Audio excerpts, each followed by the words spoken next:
هي الصدفة وحدها التي جمعت بين اختيار الخطيب للبلياردو بعد الكرة هواية له؟ أم أن الدقة المتناهية التي تتطلبها هذه اللعبة هي التي استهوته؟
ضربات الجزاء عموما بيكون أهم عنصر فيها هي مسألة الأعصاب والثقة. أنا شخصيا تعرضت لمواقف كتير قوي بيكون فيها محتاجين جدا كفرقة أو كتيم لضربة الجزاء اللي بتجيلنا وبتتيح لنا كفرصة، يعني فرصة للتسجيل. من بعض المواقف دي عايز أذكر مثال واحد بس لضربة الجزاء هنشوفها دلوقتي مع بعض، كان ما بين مصر وتونس. في تونس هنلاحظ كلنا ان انا فعلا كنت محتاج جدا يكون اعصابي هاديه قوي ويكون عندي ثقه في نفسي، لان المباراه دي كانت بره مصر. اثناء استعدادي لان انا اروح اشوف ضربه الجزاء، في بعض لاعبي في تونس ابتدوا يتلفوا حواليا، ويمكن انا فاكرهم بالظبط حوالي 4 لعيبه، ويكلموني بشكل واضح ان انا هضيع ضربه الجزاء وهتروح مني.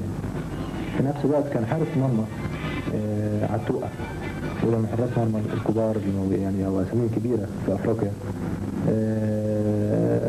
وانا مع تسديد الكره تحرك بشكل ملحوظ قوي، كان الحكم ما عداش انها دخل جول، لكن تحرك، ويمكن تحركه الاول برضه كان ممكن يفقدني شيء من الثقه في اثناء تسديد الضربه يعني.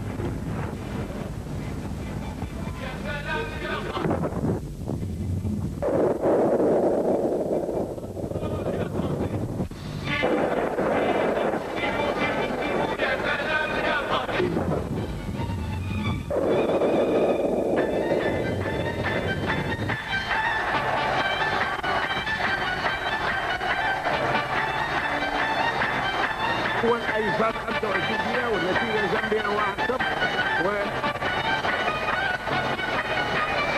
محمود الخطيب كابتن مصر حط الكوره هيلعبها بيمينه، كله بره خط الاريا، كله منتظر لعبه الخطيب وصفر الحكم.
ضربة الجزاء هذه لها قصة، فقد شاءت الظروف أن تكون هي الهدف رقم 100 للخطيب في مسابقة الدور العام فقط، وكان في مرمى الزمالك يوم لقاء الناديين في نهاية موسم 82-83.